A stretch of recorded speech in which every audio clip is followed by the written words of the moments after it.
New Thought Media Network. We are a global broadcast network of positive music, media, and entertainment, inspiring humanity's evolution along the journey of enlightenment and creating a world of love, peace, empowerment, and prosperity for all. New Thought Media Network. Positively inspiring.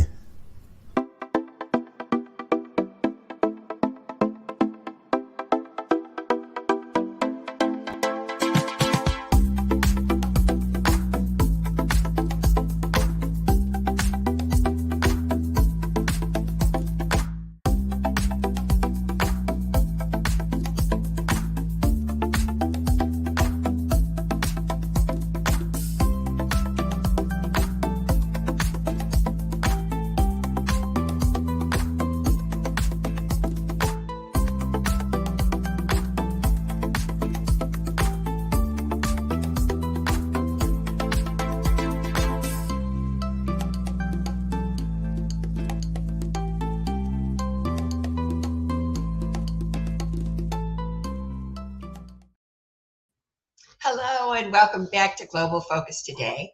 I am Reverend Dr. Sharri Johnson, your host, and we have another marvelous new guest today. Our guest today is Patricia Wagner. She is a licensed unity teacher. She is a divine science minister. She is an energy healing instructor. She's a heart math ad heart facilitator, and she's a TEDx speaker. She learned to meditate in 1977, and since then, she has received messages from Spirit that she calls divine downloads, and she freely shares these free. So we're going to tell you how you can get them. 2 Doors Visions, Looking for Light, and the Christ Challenge. She credits her meditation practice and her energy healing experiences to bringing her home to the realization that everything is energy, therefore everything is changeable. It's the frequency at which we most consistently vibrate that outpictures in our lives. The higher the vibrational frequency, the more heavenly life becomes. So please help me welcome the heavenly Reverend Patricia Wagner to Global Focus Today. Thank you so much for saying yes. Oh, Sharri, thank you. Thank you for that introduction. And heavenly, we're all working on heavenly. I can tell you we're all in process, I believe. Anyway, I know I am. But I want to thank you for this. And before we get started, I just want to share that I think what you do is so monumentally valuable. I know it is for me.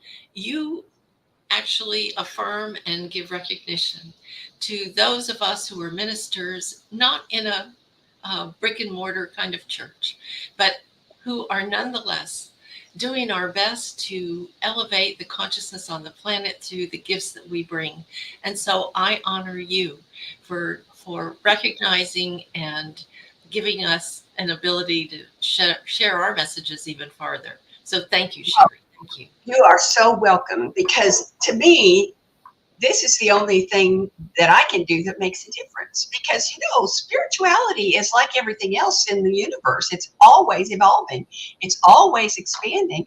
And what that means in practical terms is that there are as many valid spiritual paths on the planet as there are people on the planet. If we're going to support their spiritual development, then we have to diversify. And then that's where focus ministry comes from. So I just want to make sure everybody knows what's available to them. And today, you're what's available to them. Thank you. So first thing I want you to do is to tell us how we can get those downloads. Well, as your introduction specified, not for spiritual reasons, but back in 1977, I had 3 young children and a marriage that was dissolving. And so synchronistically, Spirit supplied us with a magazine that we had a subscription to. It was a normal magazine, and in it, the lead story was about transcendental meditation. Well, I don't know transcendental meditation, but I read the article and it talked about how you can learn how to quiet your mind. And some people in learning meditation actually learn how to gain and attain that state of peacefulness within them. And I thought, well, that's for me.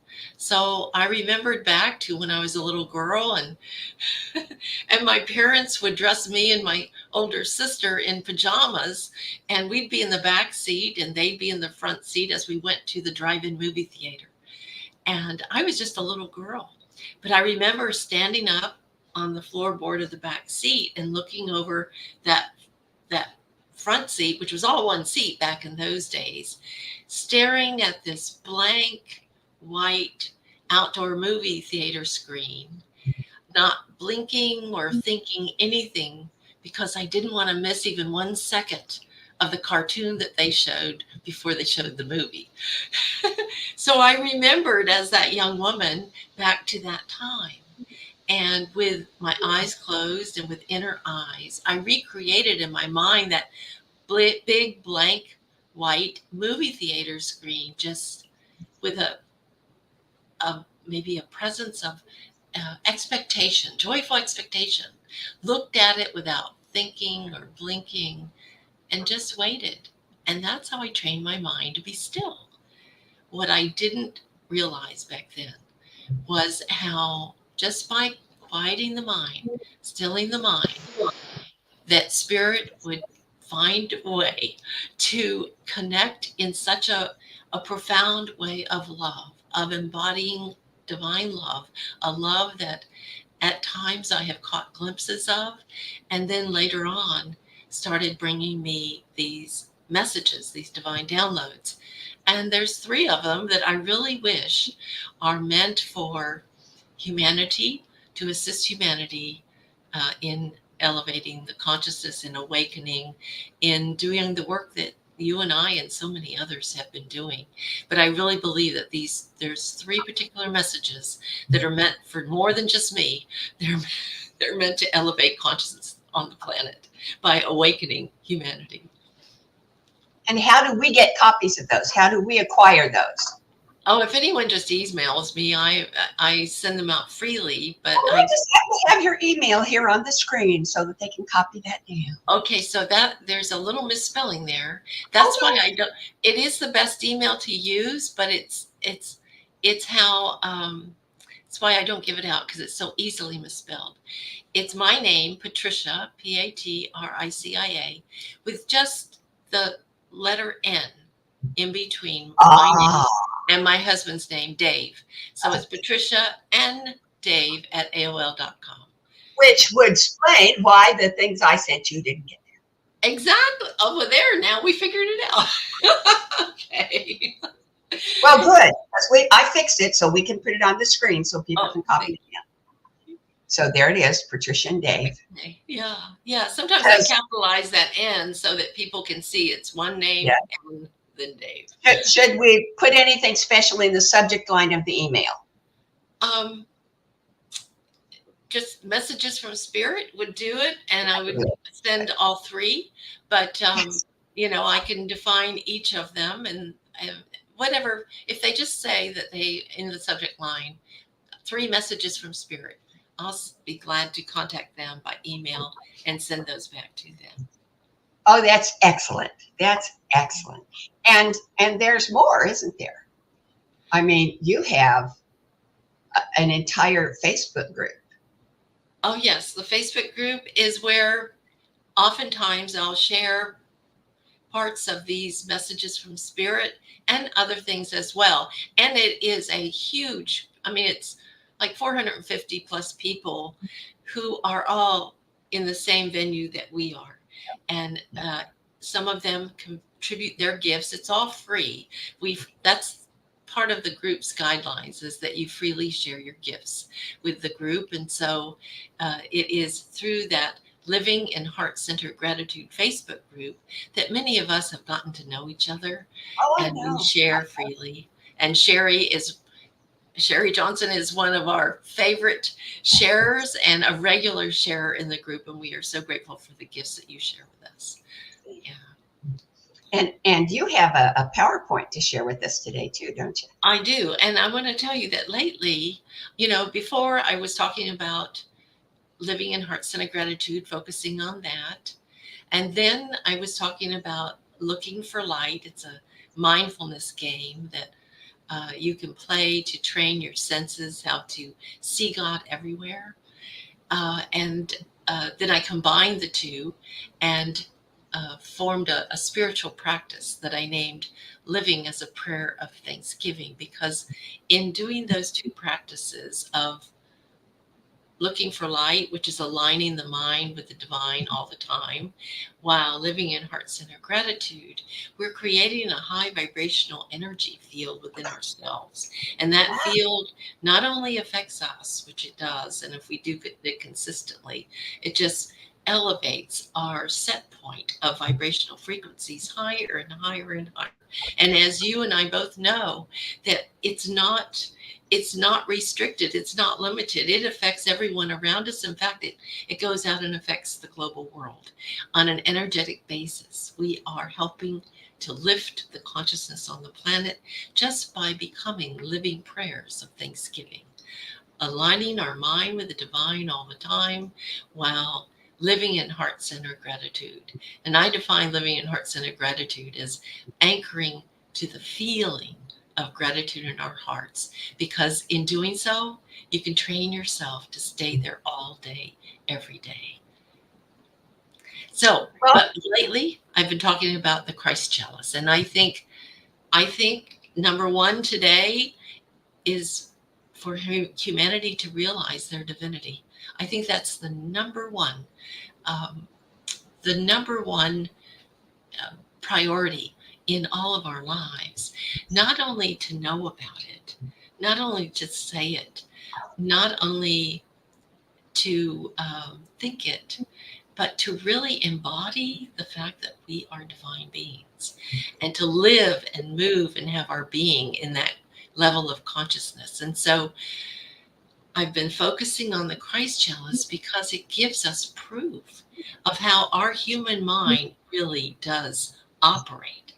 And it gives us all the tools we need. We are born fully equipped to attain Buddha mind, enlightenment, what I call Christ consciousness. And in fact, we are essential for the process of creating heaven on earth. So if you want to show that first slide. Oh, you betcha. Okay. Here's the first slide. Okay. And so here, I hope everyone can see it. This actually, back in 2015, a minister had asked me to take over her class the following week, whose subject was God mind. And so on that Sunday before the class, I was sitting in the sanctuary with my husband waiting for the service to begin. And I silently asked Spirit, how do I explain God mind? And instantly this conceptualization appeared in my mind. And because of all of the education with regard to spiritual knowing of all these different aspects that are shown in this diagram, I knew what each of them was and what each of their functions were. And so let's go through and explain what each one is. There's God mind. God mind is what some people call divine mind, infinite intelligence. Its nature is omniscience, all-knowing, omnipotence, all power, and omnipresence, everywhere present. It's infinite, pure potential.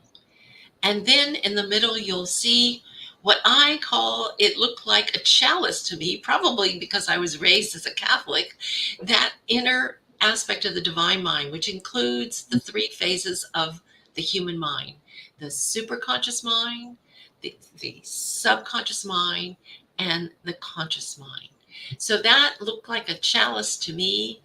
I've actually grown to think of it as the Holy Grail, as this sacred treasure, this treasure that we have within us that is capable of infinite potential, is capable of unlimited abundance, is capable of creating heaven on earth when used in the way that it was created to be used.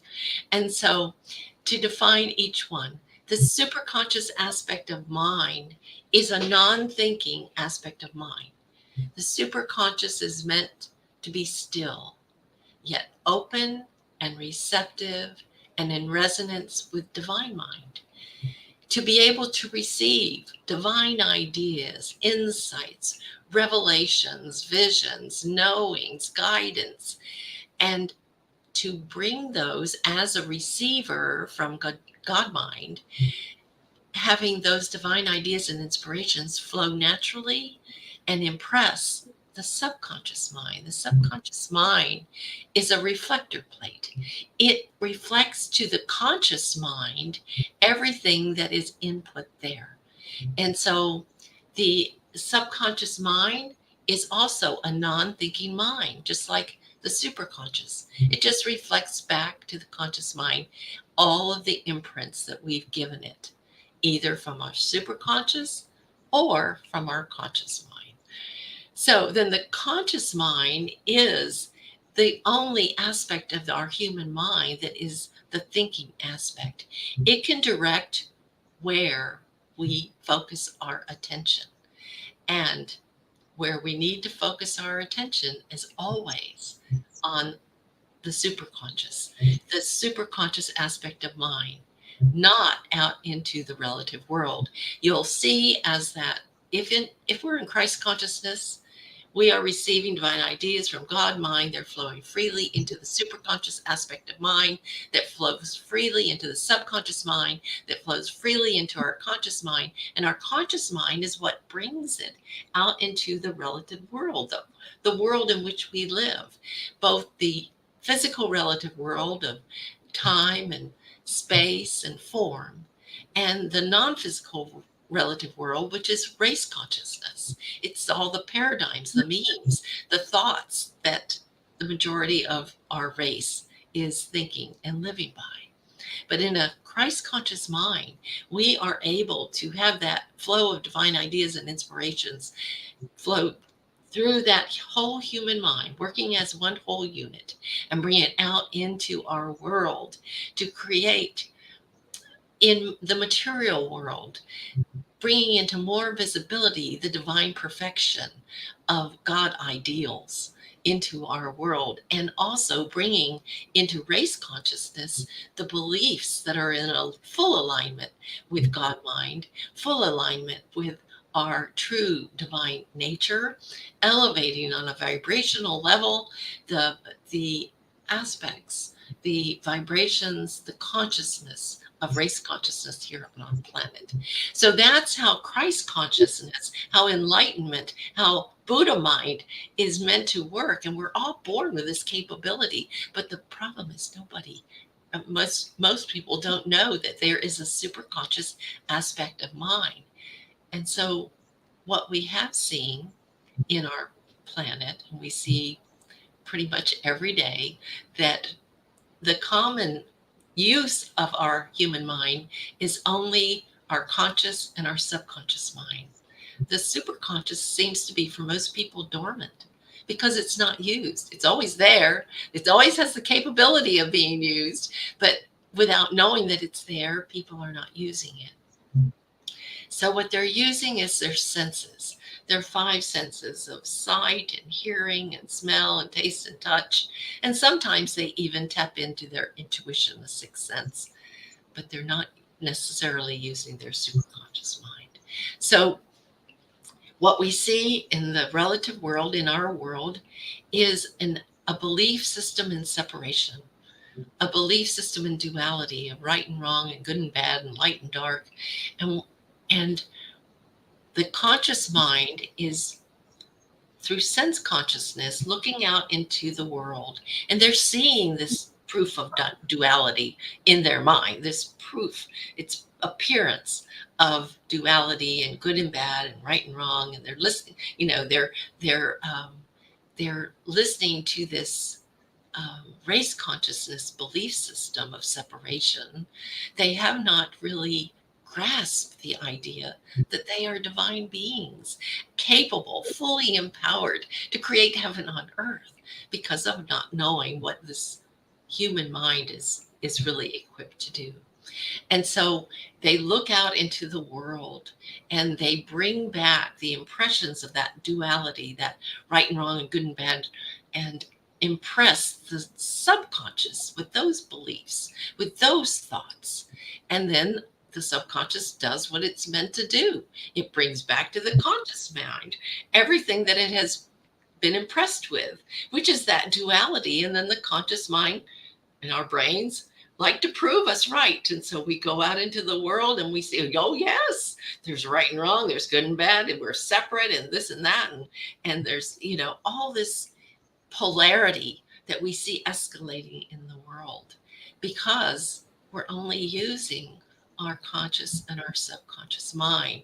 And it's like a feedback loop of going out into the world, verifying, yes, what we believe, and bringing it back to the subconscious, impressing it more with that duality thinking, bringing it back into the world, and it's escalating higher and higher in that kind of misperception of what the world is. And so I really believe that the most important thing now is to really claim our divinity, to claim this proof of our human mind. And I'll tell you, Sharri, scientists are now beginning to try and prove scientifically the aspect of the superconscious mind and how it is involved in the creation process, our spirituality. Scientists are now really embracing the fact that the spiritual aspect of nature, of all of us, has a direct impact on our material world. And so it's happening, it's developing, and soon we will have scientific proof. Not that maybe you and I need it. I mean, this is sufficient for us because, the mystics and religious theologians and those avatars that have lived before, they knew all this. Even without this conceptualization, they knew it, they said it, and they brought it to us, but we just didn't have the capacity to understand it yet. And you know what? In Revelation, I just want to say, in the Center for Spiritual Living, one of their principles is this. Ernest Holmes said, "We believe in the direct revelation of truth through our intuitive and spiritual nature, and that anyone may become a revealer of truth who lives in close contact with the indwelling God." You know it by heart. And it's so true. It is so true. So, yeah. So that's what I feel like my mission is at the current moment, is to really bring this Christ chalice conceptualization as an awareness to people that they are born fully equipped and are designed to attain Christ consciousness or enlightenment or whatever word, Buddha mind, whatever word they want to use, and that they are not only equipped with it, but as you can see, our human minds are individualized expressions of God mind, and that we are essential for creating heaven on earth. It's not only, we have to choose that. We have to choose to live that way, to live with our minds fully open and in resonance with divine mind, so that our superconscious can be activated and be a flowing vessel into the subconscious, into the conscious, and out into our world to make a difference. And we will make a difference. And it's not going to take that many of us once we get on board with doing this. So I'll stop there. Any questions? And then I have more to share. Okay. Want me to go to the next slide? Sure. Okay. There you go. Okay. So the last talk I gave was on May 5th. And I invited everyone who was there, and even those listening, if they wanted to enter into a 21-day Christ Chalice covenant. And to my surprise, 20-some people signed up for that. And so we just completed that covenant yesterday.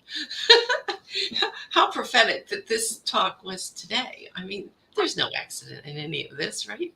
And so there are some of us who even want to continue because of the changes that we saw happen during that 21-day Christ Chalice covenant that we participated in. And all it involved was actually setting the intention to realize oneness by activating our superconscious mind. And we did that through several spiritual practices. So if you can show the next slide, please. You go. So our practices that we did during our 21 days was to meditate at least 20 minutes twice per day. And the reason we said that, and it doesn't have to be transcendental meditation, but we got the idea from transcendental meditation because TM has done decades of research on the effectiveness of meditating twice a day for 20 minutes or more. And they've proven that, the health benefits, both physically, emotionally, mentally, and spiritually, of doing that. And I believe it really is, a catalyst for activating that superconscious aspect of mind. And then the second spiritual practice was to align our mind with the divine all the time. And of course, that can be done in a multitude of ways. So it's not only through meditation. Some people love prayer, and for me, meditation is my prayer. I'm a silent prayer person, but some people are so gifted in their spoken word and in prayer that's their alignment with the divine all the time. And some people, it's being in nature, communing with nature. To me, it's communicating with spirit all the time in every way, whether I'm taking a walk or sitting on our outside deck. Nature is a very profound piece in that aligning our mind with the divine and seeing the beauty in everything. And that looking for light game, that was the second message from Spirit that I got back in 2001, where it's a mindfulness practice, but I like to play it like a game, where I use light as a reminder that that's spirit. Every time I see light, it's spirit just winking and blinking at me saying, here I am, Patricia. Here I am. I am everywhere present.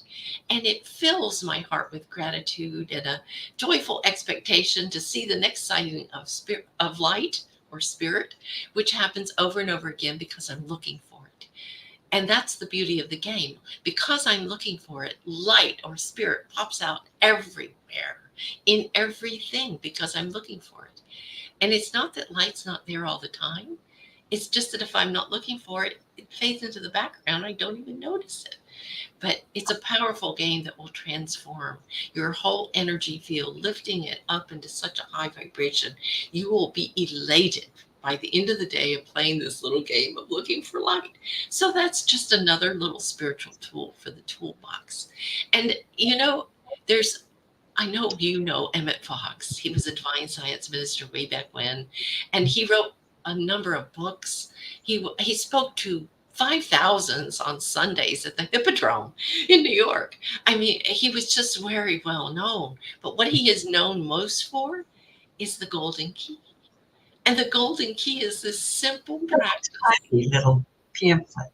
It is a tiny little pamphlet. But the practice can be boiled down to this one sentence. Let's see. It says, let's see. What is it? Here it is. Stop thinking about the difficulty, whatever it is, and think about God instead. And that is the whole Golden Key. And it is transformational, which is aligning your mind with the divine all the time. So, stop thinking about the difficulty, whatever it is, and think about God instead. And it works. And it just really works. So try that. So the third step is to live in heart-centered gratitude, which I mentioned before, for me, is anchoring to the feeling of gratitude in your heart. Now, I know there are a lot of gratitude practices since the Divine Two-Step, or the Two Doors Vision, which appeared in 1999, that really revealed three things in that revelation. It revealed that our purpose in life is a realization of oneness with God. It revealed that we have choices in how we awaken, consciously through gratitude or unconsciously, as we probably, most of us have been doing, learning lessons through challenges in life. And third, that no matter which path we take, the ultimate destination is heaven on earth. That was a profound vision.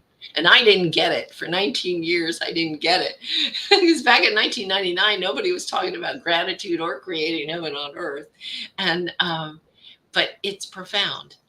And if all we need to do is just live in our hearts in gratitude, in whatever way you do it, whether it's journaling gratitude, looking for grateful things all day, whatever way you can do it. For me, it's anchoring to the feeling of gratitude in my heart, because I know I can stay there for long periods of time. In fact, I can train myself to stay there all day, every day. And you can too. So, and then the last one is a little song that I woke up to in December. I woke up to this song playing in my mind with the words in there. And it's such a simple song, and it gets stuck in your mind. So we've got a little video. I just happen to have a video. Would you like me to play it? Oh, yes, Sharri, thank you.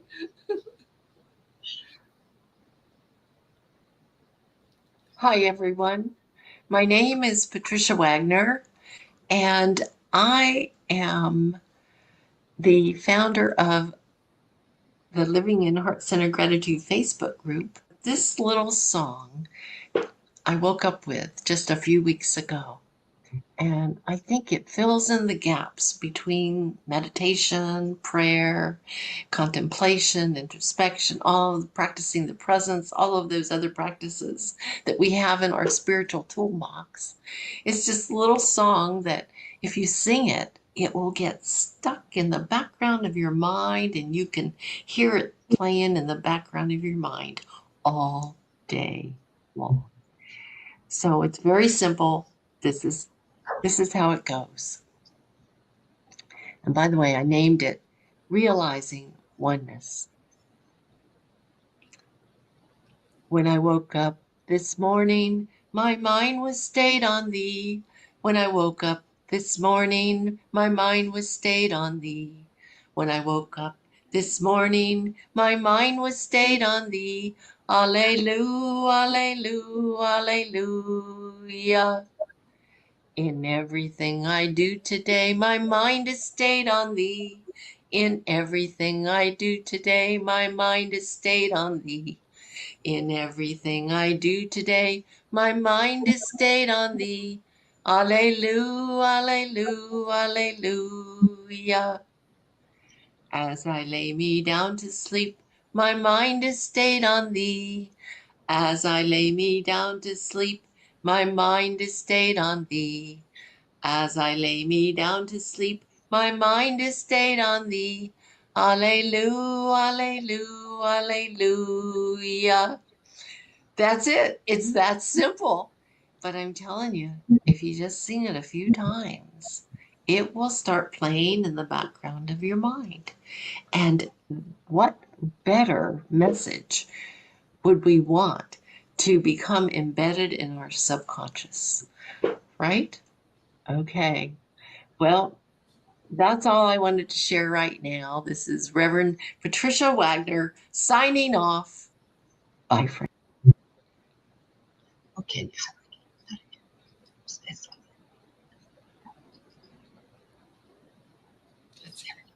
It's such a simple song. And by the way, you can change the words to it to whatever a person needs most. My husband, here's one of his. He's changed it a lot of ways, but one of them that I remember is, as I watch the evening news, my mind is stayed on thee. So that's one where he can sometimes get caught, you know. Oh, yeah. Yeah. Great. Right, as we all can. So that's wonderful. Gosh, I love that. Well, you'll be getting an email from me to get those free downloads, because I just love that little song. And I can, you're right. It's a wonderful earworm. You know, it just sticks. So that's great. So I've got 5 questions that I ask every single guest. And so I'm going to ask you them now. The first one is usually the guest's favorite. Is there anything that you want to make sure our viewers hear or know that I haven't asked you about? Oh, just how important it is for each of us to really not only learn and know, but really start embracing and embodying our own divinity. That's really paramount to, in my opinion, right now here on earth, so that we can live and move and have our being in the true God selves that we are. Well, I can go with that. Okay, here's the next one. How does what you do with Grace Unlimited, with that adorable little song, with all of the activities that you have, how does what you do and how you do it and what you be and how you be it, how does all of that contribute to, encourage, develop, pick your own verb, conscious evolution? I believe the more that the more that these messages from Spirit are seen and understood and embraced, I believe that each one of us will manifest a higher and higher individual vibrational frequency and energy field. And that energy field is playing out into the world, whether it's unconscious or consciously, it's playing out there. So we become the light we want to see in the world. We become that living light, that love light of the Christ as we attain that Christ conscious nature. It's just an energetic thing. And, you know, I've always said, being an energy healer instructor, it's all about the energy. It really is. It's all about the energy. So whatever we're bringing to the world is what the world is experiencing, and it's having a dramatic effect in our world. So we are powerful beyond belief, as long as, and in numerous ways, and it's our choice how we want to be that presence in the world, that energy vibration. But we have tools that will enable us to help maintain and sustain that higher vibrational frequency. All righty. So now this next question sounds like it might be the same as the last one, but it's a little bit different. How does what you do and how you do it, and what you be and how you be it, how does all of that together contribute to, enhance, encourage, pick your own verb, world peace? Oh, Sharri, I believe that the evolutionary process of creation is for humanity to grow into the perfect divine ideal for mankind that's held in the mind of God. It's part of our evolutionary process. And in that process of ultimately creating heaven on earth, I mean, peace on earth is just part of it. So it cannot not happen. It's just all a matter of time. And it is a matter of us choosing.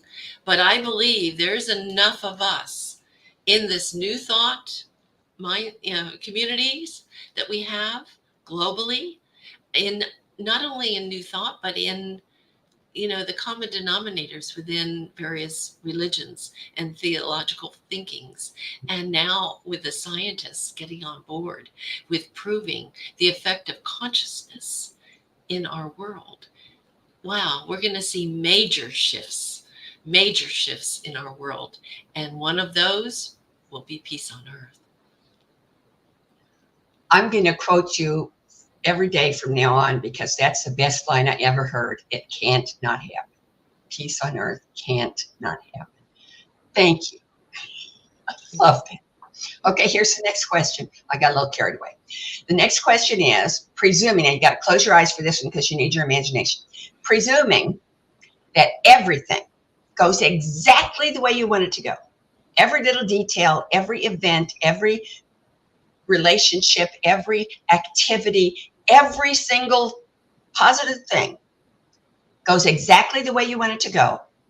10 years from now, what does Patricia Wagner, Reverend Patricia Wagner, and Grace Unlimited look like?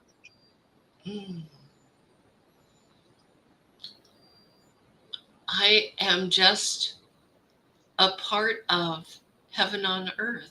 I I am just part of that individualized expression of God, seeing and manifesting and beholding every other person as that individualized expression of God. We are enjoying heaven on earth. We are enjoying it globally. There's just no separation. We know that we are one humanity. We not only realize, but we embody oneness in everything we think, say, and do. It's just a marvelous, marvelous life to live. And you know what? We all chose to be here at this time. And so we're all part of this co-creation of heaven on earth. Okay. And the last question, will you come back? Oh, I'd be delighted, Sharri. You're just The so. first, I have April 22nd of 25. Can I plug you in? April 22nd of 25. I'm sure I don't have my calendar with me, but I'm sure that'll be just perfect. I will send you an email. Thank you, thank you, thank you. And everyone please know that next week, Reverend Chris Plem from Mile High Church in Denver is going to be our guest. And she was here once before live last year from the Parliament of World Religions, and many things have happened in her life since then and in her world. So it's going to be another fabulous, fabulous interview just like this one. And I hope you won't miss it. Thanks for being here, and we'll see you next week. I love you. Bye. Amazing, amazing. You will do amazing things. Amazing, amazing. You will do amazing things. On behalf of everyone at New Thought Media Network, thank you for being a member of our virtual family. Your financial contributions help share the New Thought message with people from around the world. Please visit and contribute at www.ntmedia.org/donate. New Thought Media Network. Come be you. And please like, share, and subscribe. Until next time.